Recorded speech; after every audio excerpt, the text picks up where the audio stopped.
Hello everyone. आज हम हमारा बीएड फर्स्ट ईयर का जो सब्जेक्ट है टीचिंग ऑफ हिंदी उसका यूनिट सेकंड जैसे हमारा कर रहे हैं हम, जिसमें कि हमारा आज का टॉपिक है हिंदी शिक्षण में अनुवाद या अनुवाद का जो है अर्थ क्या है और हिंदी शिक्षण में अनुवाद का क्या महत्व है, हिंदी शिक्षण में अनुवाद की विशेषताएं कौन कौन सी हैं और उसके साथ साथ जो है प्रशिक्षण कैसे दिया जा सकता है हिंदी अनुवाद करने का और विधियां जो हैं इसके साथ ही और अभ्यास, ये काफ़ी सारी चीज़ें हैं जिनको हम जो है वो आज चर्चा में अपने लेकर आएंगे। और जो सबसे पहले हम इसमें बात करें हिंदी शिक्षण में अनुवाद की कि अनुवाद का जो है वो शिक्षण कार्य में या हिंदी शिक्षण में क्या महत्व है। ठीक है, ये क्वेश्चन आपका यहाँ से बड़ा क्वेश्चन जो है वो निकलता है। ठीक है, जिसमें कि हमने क्या करना है, हमने सबसे पहले हिंदी शिक्षण के बारे में लिखना है, थोड़ा सा हिंदी शिक्षण की इंट्रोडक्शन हमने करनी है कि जो भूमिका के रूप में हम लिखते हैं, जैसे कोई बड़ा 16 नंबर का क्वेश्चन करते हैं उसमें सबसे पहले हम इंट्रोडक्शन लिखते हैं, इंट्रोडक्शन के बाद फिर हम क्या करते हैं उसका अर्थ लिखते हैं, है ना। अर्थ लिखने के बाद फिर हम डेफिनेशंस लिखते हैं और उसके बाद जो है वो आगे जैसे विशेषताएं होगी, महत्व हो गया, तो इस तरह से हम अपने क्वेश्चन को क्या करते हैं, कंटिन्यू करते हैं, है ना। और एक अच्छा स्कोर लेने के लिए क्या है हिंदी शिक्षण में स्टूडेंट्स खास करके एक बात ये है कि जितना हम अभ्यास करेंगे हिंदी किसी भी भाषा का, तो जो अभ्यास है हमारा, हमारी जो प्रैक्टिस है वो हमें जो है वो लेखन कौशल में निपुण करती है ना। जो खास करके लैंग्वेज के जो सब्जेक्ट है उसमें सबसे ज़्यादा हमें जो है वो अभ्यास की आवश्यकता होती है। तो इसमें भी मैं सभी स्टूडेंट्स को यही कहूँगी कि जितना भी हम करें उसका थोड़ा सा अभ्यास करें, लिखने का प्रयास करें, साथ के साथ लिखें, या जो है जब भी हमें टाइम मिले हमें जो है वो अपने लेखन को जो है इम्प्रूव करना है। ठीक है, तो क्वेश्चन हम स्टार्ट करते हैं। इसमें आरंभ में कहता है कि जो अनुवाद शब्द का प्रयोग क्या है, शब्द के अवधारित अर्थ को फिर से कहना कहा जाता है कि अनुवाद का जो अर्थ क्या है, अनुवाद का अगर हम अर्थ देखें तो उसका अर्थ है फिर से किसी चीज को कहना, फिर से कहना, यानी कि एक काम जो पहले हो चुका है या एक बात जो पहले लिखी जा चुकी है या बोली जा चुकी है, जब हम उसको दोबारा से कहते हैं तो वो उसका अर्थ क्या बन जाता है, फिर से उसको कहना। ठीक है, कहा जाता था, ऐसा आरंभ में स्टार्टिंग की बात है ये, जबकि इसका ऐसा मीनिंग लिया जाता था, इसलिए भाष्य तथा जो टीका थे उसको भी क्या है, अनुवाद कहा जाता था। कारण यह है कि दोनों का जो रूप क्या है, समान है। ठीक है, आगे अगर हम बात करें, परंतु इसके बैकग्राउंड में हमें ज़्यादा ना जाते हुए हम अनुवाद शब्द पे आते हैं सीधा कि अनुवाद शब्द से हमारा क्या अभिप्राय है। ठीक है, किसी एक भाषा में प्रस्तुत अर्थ को जब किसी दूसरी भाषा के अंदर हम ट्रांसलेशन उसका करते हैं या अन्य भाषा में जब प्रस्तुत हम उसको करते हैं तो हम उसको क्या कहते हैं, अनुवाद कहते हैं। कि जो शब्द मान लो एक भाषा के अंदर लिखा हुआ है उसको जब हम दूसरी भाषा में ट्रांसलेट करेंगे या दूसरी भाषा में जब उसको बोलेंगे तो वो क्या कहलाएगा, आपका अनुवाद कहलाएगा। और ये जो शब्द है क्या है, अंग्रेजी शब्द ट्रांसलेशन से लिया गया है, ट्रांसलेशन, ट्रांसलेशन,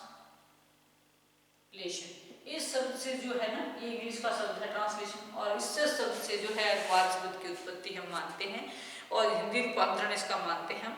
ठीक है, ट्रांसलेशन शब्द का एक अन्य अर्थ भी है जिसको हम प्रयोग में करते हैं कि किसी के व्यवहार को परखना या समझना। ठीक है, किसी के व्यवहार को समझना, व्यवहार को समझना या परखना भी, हम उसको समझना और परखना एक ही बात होगी कि जब हम किसी की परख करते हैं तो अपने आप ही हमें समझ आ जाती है स्टूडेंट्स। ठीक है, तो ये चीज जो है इसका ये किसका, ये ट्रांसलेशन का एक अन्य अर्थ है। ठीक है, ट्रांसलेशन शब्द क्या है, अंग्रेजी शब्द है जिसका हिंदी का रूपांतरण, जिसका हमारा क्या बनता है, अनुवाद बनता है। ठीक है, फिर जो है हम इसमें एक और बात करें कि जो मोनियर विलियम्स ने क्या है, एक ऑथर हुए हैं सर मोनियर विलियम्स, मोनियर के नाम से जिनको जाना जाता है, मोनियर विलियम्स, विलियम्स।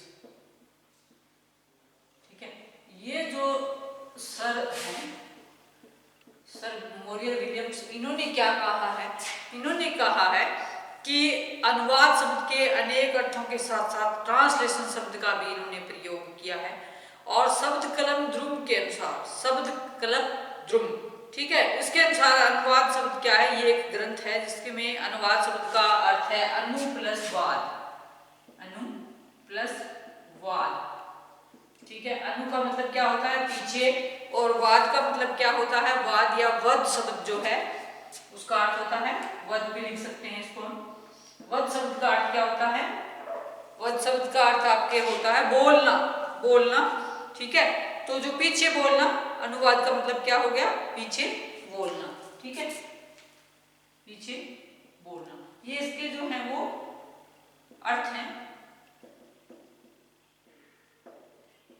पीछे बोलने से अभिप्राय क्या हुआ कि ट्रांसलेशन में हम क्या करेंगे, पहले एक शब्द बोलेंगे, जब उसको दूसरी भाषा में रूपांतरण उसका कर देंगे तो उसका मतलब क्या हुआ, पीछे बोलना ही होगा, ठीक है। तो ये इसका अर्थ है और इससे ये लिया गया है, और कहता है कि इसका जो अर्थ किया गया है, अर्थ बताने वाला वाक्य पुनरुक्ति तथा अवधारित अर्थात किसी निश्चित अर्थ को पुनः कहना, है ना, कि निश्चित अर्थ का मतलब क्या हुआ कि जब कोई शब्द है हमारे सामने, हम उसको बार बार हम उसका यूज कर रहे हैं तो वो निश्चित हो गया उसका, ठीक है। फिर हम उसको दूसरी भाषा में ट्रांसलेट कर देते हैं तो दूसरा जो समझने वाला है उसको दूसरी भाषा में उसका अर्थ समझता है, तो ये ट्रांसलेशन की प्रक्रिया होती है, ठीक है।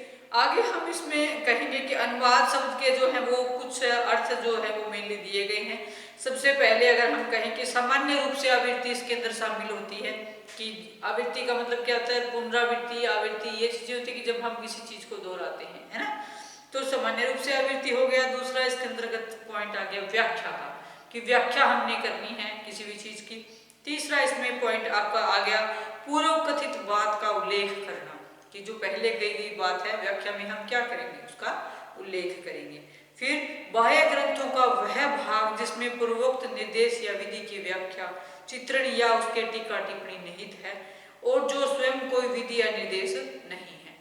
चौथा इसके अंदर आ गया आपका समर्थन, पांचवा वितरण, छठा अफगा और सातवां आपका इसमें आ गया ट्रांसलेशन, ठीक है। मैं एक बार फिर से रिपीट कर रही हूँ, इसके अंदर 7 अर्थ दिए गए हैं। फर्स्ट है हमारा सामान्य रूप से आवृत्ति, सेकंड है व्याख्या, तीसरा पूर्व कथित बात का उल्लेख करना, विशेष रूप से बाह्य ग्रंथों का वह भाग जिसमें पूर्वोक्त निर्देश या विधि की व्याख्या, चित्रण या उसके जो टीका टिप्पणी है वो शामिल है और जो स्वयं कोई विधि या निर्देश नहीं है।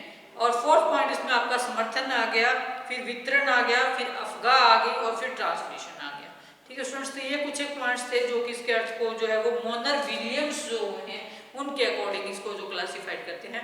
नेक्स्ट हम बात करें कि आधुनिक युग में अनुवाद का जो अर्थ है उपरोक्त अर्थों से मेल नहीं खाता है। ये हमारी क्या चीजें हैं, ये हमारे ट्रेडिशनल स्टेटमेंट्स हैं, लेकिन जो मॉडर्न एरा है, जो आधुनिक युग है, इसके अंदर जो हमारा मीनिंग है वो उस अर्थ को क्लियर नहीं कर पाता है।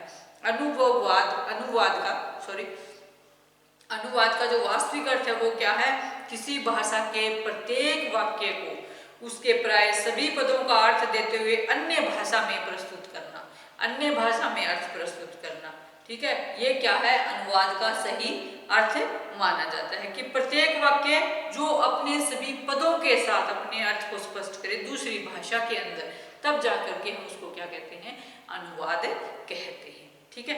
अब जो प्राचीन कहते हैं कि साहित्य में जैसे संस्कृत लैंग्वेज हो गई, पाली लैंग्वेज हो गई, है ना, ये हमारी प्राचीन भाषाएं हैं, संस्कृत है, पाली है, इसके अलावा जो प्राकृत है, अपभ्रंश है, आदि सभी भाषाओं की सामग्री को किसी अन्य भाषा में जो पहले जो क्या था इसको दूसरी भाषाओं में ट्रांसलेशन करने का या अनुवाद करने का कोई हमारे पास तरीका नहीं था और ना ही ट्रेंड था, प्रचलन भी नहीं था, ठीक है। संभव है उस समय उसकी आवश्यकता ही हमें ना पड़ी हो या जरूरत ही ना पड़ी हो, क्योंकि आजकल तो देखो टेक्नोलॉजी का जमाना है तो हर चीज की जरूरत हमें पड़ती है, लेकिन पहले शायद इसकी नहीं जरूरत थी, ठीक है। अब क्या है, वस्तुतः अनुवाद क्या है, एक जटिल प्रक्रिया है ना, आसान नहीं है अनुवाद करना किसी भी चीज का, कि किसी एक भाषा के अंदर अगर हम देखें तो वही उसकी जो वोकैबुलरी है, उसकी जो शैली है, उसकी जो बोलने का स्टाइल है, तरीका है, वो दूसरी भाषा से डिफर होता है, भिन्न होता है, हम सभी जानते हैं ये चीजें। तो उसको अगर हम हूबहू उसकी कॉपी करने की कोशिश करते हैं तो वो अनुवाद के माध्यम से संभव नहीं है, ठीक है। तो इसमें बहुत सारी डेफिनेशंस आपको देखने को मिलेगी, जिसमें मैं एक डेफिनेशन लेती हूँ डॉक्टर N.E. विश्वनाथ की, अय्यर के अनुसार। ये डॉक्टर विश्वनाथ क्या कहते हैं, बड़ी अच्छी है और एक लंबी डेफिनेशन उन्होंने दी है जिसमें जो अनुवाद का अर्थ है वो क्लियर हो रहा है। देखिए स्टूडेंट्स, ये कहते हैं कि अनुवाद की प्रविधि एक भाषा से दूसरी भाषा में रूपांतरित करने तक सीमित नहीं है, यानी कि एक भाषा से जब दूसरी भाषा में हम रूपांतरण उसका करते हैं, वो अनुवाद केवल नहीं है, बल्कि क्या है, एक भाषा के रूप के कथ्य को दूसरे रूप में प्रस्तुत करना भी क्या है, अनुवाद है। कि यदि दूसरे रूप में भी हम उसको चेंज करते हैं तो वो क्या कहलाता है, हमारा अनुवाद कहलाता है। छंद में बताई गई बात को गद्य में उतारना भी क्या है, छंदों में अगर कोई बात कही गई है, फिर अगर हम उसको गद्य में उतार देते हैं, छंद कहाँ होते हैं, पद्य में होते हैं, है ना, तो वो भी क्या है, वो अनुवाद है। ठीक है, अनुवाद की प्रविधि के दौरान भाषिक समन्वय हो जाता है। समन्वय होता है कोऑर्डिनेशन, है ना, कि भाषिक समन्वय मतलब एक भाषा का दूसरे भाषा के रूप में जब रूपांतरण होता है तो वहाँ क्या है, कोऑर्डिनेशन होता है एक प्रकार का, एक भाषा दूसरे के अंदर समा जाती है, समन्वय कहलाता है वो। ठीक है, भाषिक समन्वय शब्द से मेरा अभिप्राय अनुवाद प्रक्रिया में लक्ष्य भाषा में स्रोत भाषा के तत्वों के घुल मिल जाने से होता है। देखिए स्टूडेंट्स, एक लक्ष्य भाषा होती है, एक स्रोत भाषा होती है ना। स्रोत भाषा क्या है, स्रोत जैसे शब्द से ये जानते हैं, सोर्स जब हमें किसी चीज का मिलता है तो वो क्या है, हमारा वो सोर्स लैंग्वेज हो गया, है ना। लक्ष्य क्या होता है, जिस भाषा में हमने उस चीज को रूपांतरित कर देना है वो चीज क्या है, वो लक्ष्य है। ठीक है, तो जो स्रोत भाषा से लक्ष्य भाषा में जब कोई चीज कन्वर्ट हो जाती है तो उसका जो अर्थ है एज इट इज रहे, तो वो क्या है, वो अनुवाद है। ठीक है, एक सेकंड डेफिनेशन हम इसमें लेते हैं डॉक्टर भोलानाथ तिवारी की। डॉक्टर भोलानाथ तिवारी कहते हैं कि भाषा क्या है, ध्वन्यात्मक प्रतीकों की एक व्यवस्था है। ध्वन्यात्मक मतलब जो ध्वनियां मुंह से निकलती हैं, जो साइंस हमारे मुंह से निकलते हैं, उनको क्या है, उन प्रतीकों की एक व्यवस्था है, और वो क्या है, वो अनुवाद है। ठीक है, इन प्रतीकों का जो प्रतिस्थापन है या एक भाषा के प्रतीकों का दूसरी भाषा के अंदर जो निकटतम समतुल्य और सहज जो प्रतीक है उनका प्रयोग है। कि एक भाषा से दूसरी भाषा में कन्वर्ट करने के लिए जिन प्रतीकों का हम प्रयोग करते हैं उनका जो सहज प्रयोग है वो हमारा स्टूडेंट्स क्या कहलाता है, वो हमारा अनुवाद कहलाता है। ठीक है, इस प्रकार अनुवाद क्या है, निकटतम समतुल्य और सहज प्रतीकात्मकता या प्रतीकनन जिसको बोलते हैं, प्रतीकन है। ठीक है, अब डेफिनेशंस तो बहुत सारी हैं, आप कोई भी दो डेफिनेशन जो आपको आसान लगे वो कर सकते हैं। और जो इन स्टेटमेंट्स को पढ़ के जो मेन कंक्लूजन हमारे सामने निकलता है वो फर्स्ट ये निकलता है कि अनुवाद एक भाषा या भेद से दूसरी भाषा या भेद में होता है ना। कि कहाँ होता है अनुवाद, जहाँ से एक भाषा को हम दूसरी भाषा में कन्वर्ट कर देते हैं। सेकंड इसमें आएगा कि यह जो प्रक्रिया है इसमें क्या है, परिवर्तन होता है, स्थानांतरण होता है और प्रतिस्थापन या पुनरावृत्ति भी हो सकती है इसके अंदर। फिर है थर्ड, स्थानांतरित प्रवृत्ति होने वाली वस्तु का हम विभिन्न नामों से संकेत हम उनको दे सकते हैं, जैसे पाठ्य सामग्री हो गया या सार्थक अनुभव हो गया या सूचना हो गई या संदेश हो गई, कोई भी वर्ड जो है हम उसके लिए यूज कर सकते हैं। और कहता है कि इसकी जो एक विशेषता ये है कि दोनों के जो अर्थ हैं वो समान होते हैं, है ना, चाहे वो लैंग्वेज का कोई भी हमारा रहे, लेकिन क्या है, दोनों का जो अर्थ होगा वो सेम होगा। और अर्थ की यह समानता व्यापक दृष्टि से होती है, जो कि भाषिक अर्थ से लेकर जो संदर्भ मूलक अर्थ है उसको प्रकट करती है। यानी कि भाषिक अर्थ क्या हुआ कि जो भाषा के अंदर उस चीज का मायने निकलता है, अर्थ निकलता है, और संदर्भ मतलब क्या हुआ कि जिस संदर्भ में उस बात को कहा गया है, उस मैसेज को दिया गया है, उस स्टेटमेंट को बोला गया है, तो जो वो चीज है वो संदर्भ मूलक अर्थ के क्राइटेरिया के अंदर आती है। ठीक है स्टूडेंट्स, फिर जो है हम अगर काफी आगे इसके अंदर चलें तो बहुत सारे डेफिनेशंस इन्होंने दिए। एक प्रोफेसर राजमणि शर्मा हैं, उन्होंने भी अनुवाद को स्पष्ट करते हुए काफी डेफिनेशंस दी हैं, काफी स्टेटमेंट्स दी हैं, जिसमें कि हम अगर पहले पढ़े तो क्या है कि अनुवाद कथ्य का जो है वो क्या है, प्रतीकांतरण है। फिर अनुवाद अर्थ संप्रेषण है, अनुवाद सांस्कृतिक संदर्भ का एकीकरण है, अनुवाद कथन की व्याख्या है, और जो अनुवाद है भाषा के विभिन्न स्तरों पर क्या है, पाठ सामग्री का प्रतिस्थापन करना है, और अनुवाद अर्थ एवं शैली की समतुल्यता है, अनुवाद प्रक्रिया है, परिणाम है, संबंध है, और एक साथ ये दोनों चीजें भी हैं, तीनों चीजें भी हैं। ठीक है, अनुवाद क्या है, प्रक्रिया भी है, एक प्रोसेस भी है, परिणाम भी है अपने आप में, क्योंकि क्या है, प्रक्रिया होती है, परिणाम निकलता है, एंड देन संबंध भी है कि जो दो भाषाएं आपस में किस तरह से जो संबंध आपस में बनाती हैं अर्थ को लेकर के। ठीक है, और ये तीनों जो चीजें हैं ये हमारे इसके अंदर शामिल होती हैं। अब सिंपल बात है कि अनुवाद जो है एक भाषा का दूसरी भाषा में रूपांतरण जो है, वो सिंपल बात यही है कि एक भाषा का भाषा का दूसरी भाषा में रूपांतरण, दूसरी भाषा में रूपांतरण क्या कहलाता है? अनुवाद कहलाता है। रूपांतरण ये चीज जो है वो हमारी क्या कहलाती है? ये हमारी अनुवाद कहलाती है। ठीक है, इसके बाद थोड़ा सा देखें, थोड़ा सा डिटेल में इन्होंने बताया कि जो हमारी स्रोत भाषा है उसमें जो व्यक्त हम विचार व्यक्त करते हैं उसको क्या है? लक्ष्य भाषा में व्यक्त करना। अनुवाद का जो अर्थ क्या है? जो स्रोत भाषा है उससे जब हम लक्ष्य भाषा की ओर जाते हैं तो ये इसके अंतर्गत शामिल होता है।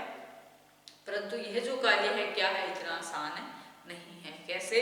कि कारण प्रत्येक भाषा विशिष्ट परिवेश में विकसित होती है, कि जो चाहे कोई भी लैंग्वेज है वो कहाँ होती है? वो किसी एक खास माहौल के अंदर होती है, एक परिवेश के अंदर होती है। किसी भी भाषा को जहाँ भी बोला जाता है वो एक अलग परिवेश होता है और उसकी अपनी ही क्या होती हैं? ध्वन्यात्मक या ध्वनियाँ होती हैं, अपने शब्द होते हैं, शाब्दिक जिसको कहेंगे, आर्थिक, मुहावरे विषयक, लोकोक्ति विषयक प्रवृत्तियाँ होती हैं। यानी कि हर जगह की क्या है? एक खास प्रवृत्ति होती है, चाहे वो शब्दों को लेकर के है, चाहे वो वाक्यों को लेकर के है, चाहे जो है वो मुहावरों को लेकर के हैं, लोकोक्तियों को लेकर के हैं और अर्थ को लेकर के हैं। ठीक है, तो कहता है कि इसका मतलब यह हुआ कि जब जो स्रोत भाषा है किसी अभिव्यक्ति के लिए पूर्णतः समान शब्द और अर्थ लक्ष्य भाषा में उसके नहीं होते हैं। यानी कि भाषा क्या है? किसी एक एरिया विशेष से रिलेटेड होती है। ठीक है, तो वहाँ जो दूसरी भाषा में जब उसका कन्वर्ट करते हैं तो वो जो लोग होते हैं वहाँ दूसरी स्टेट के अंदर या दूसरे किसी भी एरिया के अंदर जब वो रहते हैं तो वहाँ जो दोनों के अंदर जो परिवेश का अंतर हो जाता है, समझ रहे हैं बात को? कि जो परिवेश का अंतर है उससे जो है वो जो अर्थ है उस चीज का बदल जाता है ना। बहुत ही डीपली मीनिंग यहाँ पे दिया गया है इस चीज का। फिर हम कहते हैं कि यदि हम शब्दानुवाद करने का प्रयास करेंगे तो स्रोत भाषा के अर्थ का अनर्थ हो जाएगा। यानी कि क्या करते हैं? हम सिर्फ शब्दों का, अगर जैसे सिनोनिम्स करते हैं, कि सिनोनिम्स करते हैं ना, कई बार देखते होंगे अपने रिसर्च में ये चीज़ें बहुत जो है वो आजकल चल रही हैं कि हम किसी भी चीज़ का सिनोनिम्स डाल देते हैं ना, समानार्थक शब्द डाल देते हैं। लेकिन समानार्थ से क्या अभिप्राय है? जैसे कि अब एक चीज जैसे पानी है, इसके लिए बहुत सारे शब्द हम यूज कर सकते हैं, जल कर लिया, कुछ और है ना, हो गए। लेकिन क्या है, जब हम इसकी सेंस बनाते हैं वाक्य के अंदर तो वो चीजें जो हैं वो वहां पर अर्थ का अनर्थ कर देती हैं। यानी कि जो सेम शब्द है लेकिन फिर भी क्या है, उसका अर्थ जो है वो दूसरी तरह से प्रयोग होता है ना। सेम चीजें प्रयोग नहीं की जा सकती। तो ये जो चीजें हैं ये इसका वो कर देती हैं, इसमें बाधा डालती हैं। फिर अनुवाद कार्य क्या है? इसीलिए कठिन है क्योंकि स्रोत भाषा और लक्ष्य भाषा की अभिव्यक्ति की इकाइयां अलग अलग होती हैं। इकाइयां कौन कौन सी होती हैं? जैसे आपके शब्द हो गए, आपके शब्दांश हो गए, शब्दबंध हो गए, पद हो गए, पदबंध हो गए, वाक्यांश हो गए, उपवाक्य, वाक्य, मुहावरे, लोकोक्तियां आदि ये चीजें जो है वो इसमें शामिल हैं। ठीक है, तो ये जो चीजें हैं ये अलग अलग भाषाओं के अंदर अलग अलग होती हैं, तो जिस वजह से भी क्या है, जो अनुवाद में दिक्कत आती है। सत्य तो राह है कि दो भाषाओं में इस प्रकार का तालमेल नहीं होता कि जिसके द्वारा हम सोर्स भाषा के सामग्री को लक्ष्य भाषा में वास्तविक रूप से प्रस्तुत करें। ठीक है, फलस्वरूप बात करें अनुवाद करते समय क्या है, हमें दो चीजों की भाषाओं की समानता के लिए एक समझौता मंत्र कहता है करना पड़ता है, समझौता मंत्र करना पड़ता है। उदाहरण के लिए हम एक एग्जांपल ले रहे हैं कि द बॉय फेल डाउन। ठीक है, इसका शाब्दिकरण क्या हुआ, अनुवाद हो गया कि लड़का गिर गया, है ना, नीचे गिरा। परंतु अनुवाद सही नहीं है, इसका सही अनुवाद क्या हुआ? देखिए इंग्लिश के अंदर हम क्या करेंगे, द बॉयज फेल डाउन, है ना, बॉय फेल डाउन। लेकिन हिंदी में क्या होगा? हिंदी में इसको हम लिखेंगे कि लड़का गिर पड़ा। ठीक है, उसको ये नहीं लिखेंगे कि लड़का नीचे गिरा, है ना। तो ये जो चीजें हैं इन चीजों का हमें जो है वो अनुवाद सही से करना होता है। और ये जो स्थिति है क्या सभी भाषाओं में हमारे सामने आती है, देखने को मिलती है कि जो सोर्स भाषा है और जो लक्ष्य भाषा है में समान अभिव्यक्तियां जो हैं वो हमें नहीं मिलती हैं, है ना। सोर्स भाषा की लैंग्वेज कुछ और होती है और जो लक्ष्य भाषा है उसकी लैंग्वेज कुछ और होती है। ठीक है, इसलिए सोर्स भाषा की जो अभिव्यक्ति तथा लक्ष्य भाषा की अभिव्यक्ति में क्या है, समानता उत्पन्न करने के मोह में अनुवादक कभी कभी कई बार क्या कर देते हैं, गलतियां भी कर बैठते हैं। ठीक है, एग्जाम्पल आपके सामने देख सकते हैं आप कि जो आदमी पेड़ से गिरा था वह अस्पताल में मर गया, है ना। The man who fell down from the tree died in the hospital. तो क्या हुआ, जो दो विद्वान क्या है वो क्या है, वो जो है हिंदी जो भाषा है उसकी प्रकृति में से जो पूरी तरह से परिचित हैं वो इसे अंग्रेजी की छाया मानेंगे कि जो आदमी पेड़ से गिरा था वो अस्पताल में मर गया। लेकिन ये हिंदी में प्रॉपर तो नहीं होता ना ऐसे कि जो आदमी ऐसे हो गया उसका ऐसे हो गया, नहीं नहीं है ना। तो एक भाषा, डॉक्टर भोलानाथ तिवारी यहाँ पर कहते हैं कि एक भाषा में व्यक्त विचारों को यथासंभव सम्मान और सहज अभिव्यक्ति के द्वारा दूसरी भाषा में व्यक्त करने का जो प्रयास है वो क्या है, हमारा अनुवाद कहलाता है। ठीक है, और अनुवाद के अंदर हम क्या क्या चीजें डालेंगे, देखिए कि सोर्स भाषा या स्रोत भाषा की रचना के जो भाव हैं, जो विचार हैं, ठीक है, वो क्या है, विचारों को लक्ष्य भाषा में प्रस्तुत करना ही क्या है, अनुवाद कहलाता है। दूसरा, अनुवाद करते समय क्या है, स्रोत भाषा में जिस अभिव्यक्ति का प्रयोग हुआ उसका यथासंभव समान लक्ष्य में भी जो क्या है प्रयुक्त होना चाहिए। फिर क्या कहा इसने ये कहा कि अनुवाद करते समय स्रोत भाषा में जिस अभिव्यक्ति का प्रयोग किया गया है उसका यथासंभव समान लक्ष्य भाषा में भी प्रयोग किया जाना चाहिए। थर्ड, इसमें हम करेंगे कि जो स्रोत भाषा की अभिव्यक्ति के लिए यथासंभव समान अभिव्यक्ति लक्ष्य भाषा में जो है वो प्रस्तुत करते समय सहजता और सरलता की ओर ध्यान भी हमें देना है, और वो भी जो ध्यान देना क्या है हमारे लिए आवश्यक है। जो अनुदित सामग्री है आपके सामने, उसको पढ़ाते समय यह न लगे कि वह सोर्स भाषा की छाया है, या हम जैसे किसी भी चीज़ का, जैसे एग्जांपल अभी मैंने दिया कि जैसे हम बोलते हैं कि कुछ भी हम बोलते हैं उसको एज इट इज़ हम दूसरी भाषा में ट्रांसलेशन करने की कोशिश करते हैं, तो उससे क्या होगा, उससे उसका जो अर्थ है वो दूसरे उसका अर्थ से नहीं निकलेगा, उसका अर्थ कुछ और ही निकल जाता है, जो कि बड़ा ही, जो भाषा का विशेषज्ञ है उसको बड़ा ही अटपटा लगता है। बड़ी चीज़ें जिनको व्याकरण की नॉलेज है स्टूडेंट्स, उनको तुरंत पता चल जाता है कि ये यहाँ से कॉपी किया गया है ना। तो इन चीज़ों से जो है वो हमें बचना है, इन चीज़ों का हमें ध्यान रखना है। अब हम थोड़ा सा बात करें विशेषताओं की, कि अनुवाद शिक्षण की जो विशेषताएं हैं वो क्या क्या हो सकती हैं, है ना। तो कुछ विद्वान जो है वो अनुवाद सुंदर और मूल निष्ठा से संभव नहीं, क्योंकि अनुभव मूल का रूपांतर है और उसमें मौलिकता का अभाव होता है। ठीक है, और थोड़ा सा हम क्या करें कि एक अनुवाद का संबंध मुख्य रूप से क्या है, दो भाषाओं से होता है, एक स्रोत भाषा और दूसरी लक्ष्य भाषा। तो जिसका अनुवाद किया जाता है वो क्या है, लक्ष्य भाषा है, जिसमें अनुवाद किया जाता है, नहीं, जिस क्या है, अनुवाद का संबंध दो भाषाओं से होता है, एक स्रोत भाषा और दूसरा भाषा लक्ष्य भाषा। जिसका अनुवाद किया जाता है और लक्ष्य भाषा वह है, स्रोत भाषा कौन सी हुई, जिसका अनुवाद किया गया, ठीक है, लक्ष्य भाषा कौन सी हुई, जिसमें अनुवाद किया गया। ठीक है, इसलिए वही व्यक्ति सफल और आदर्श अनुवादक हो सकता है जिसका दोनों ही भाषाओं पर पूर्ण रूप से अधिकार हो, है ना। क्योंकि एक भाषा के अर्थ अगर दूसरी भाषा के अर्थ का हमें नहीं क्लियर है वहाँ पर, तो वहाँ पर भी क्या है, उसको समझ पाना आसान नहीं है। ठीक है, क्योंकि दोनों की भाषाओं के ध्वनि विज्ञान जो है वो अलग अलग होते हैं, तो उनसे भी परिचित होना जो है वो जरूरी है। ठीक है, अब अनुवाद की विशेषताओं की बात करें तो कौन कौन सी विशेषताएं हो सकती हैं, इसके अंदर बहुत सारी विशेषताएं हम लेके चल सकते हैं।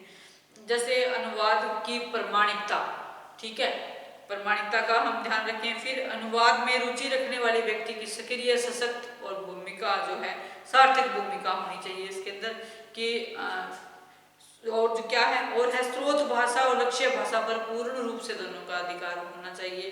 फिर अनुवाद की जो सही विधि और टेक्निक है उससे भी पूर्ण परिचित होना चाहिए अनुवादक जो है। फिर अनुवाद की जो भाषा है सरल होनी चाहिए और स्पष्ट होनी चाहिए, है ना। एक अच्छा अनुवादक क्या है, मूल भाषा के अर्थ को बनाए रखता है ना। वही क्या है, अनुवादक का तात्पर्य है अर्थ को बनाए रखते हुए अन्य भाषा में उसका रूपांतरण करना। फिर अनुवाद में पूर्ण रूप से समान अभिव्यक्ति की खोज की जाती है ना। अभिव्यक्ति मतलब जो स्टेटमेंट हम बोल रहे हैं वो समान होनी चाहिए। फिर अनुवाद में मूल अर्थ को साथ साथ शैली का भी ध्यान रखा जाता है। अनुवाद में ऐसी अभिव्यक्ति हो जो स्रोत भाषा के निकट हो, और अनुवाद में केवल भाषा का बदलाव होना चाहिए और विचारों की अभिव्यक्ति ज्यों की त्यों नहीं होनी चाहिए। यानी कि जो अनुवाद है उसका अर्थ जो है वो कहीं ना कहीं जो अभिव्यक्ति है वो सही होनी चाहिए, है ना। ये नहीं है कि हमने अनुवाद कर दिया लेकिन उसका अर्थ का अनर्थ हो जा रहा है ना। तो अब ये हमने किया अनुवाद शिक्षण की विशेषताएं। ठीक है, अब हम इसके बाद इसके उद्देश्य और अनुवाद के जो महत्व है उसका नेक्स्ट लेक्चर में हम करेंगे उसको। ठीक है, ये था हमारा अनुवाद शिक्षण। आई थिंक सभी को समझ आ गया होगा कि क्योंकि जो अनुवाद का प्राचीन मतलब हमने बताया, फिर से कहना था किसी भी चीज़ का, लेकिन फिर क्या है समय के साथ साथ जो है वो क्या है, एक भाषा का जब हम दूसरी भाषा में रूपांतरण करते हैं और जो मेन अर्थ ये निकलता है कि जब जो सोर्स भाषा है उससे जो लक्ष्य भाषा की जब हम कन्वर्ट करते हैं उस चीज़ को, तो वहाँ पर उसका अर्थ क्या है, सही निकले और दोनों ही भाषाओं पर जो है वो अनुवादक का अधिकार हो, तब जाके जो अनुवाद की प्रक्रिया है, जो ट्रांसलेशन की प्रक्रिया है वो पूरी होती है। और अनुवाद का सिंपल मीनिंग यही है कि अर्थ को बनाए रखते हुए अन्य भाषा में उसका रूपांतरण करना, ये अनुवाद की मुख्य विशेषता मानी जाती है। ठीक है।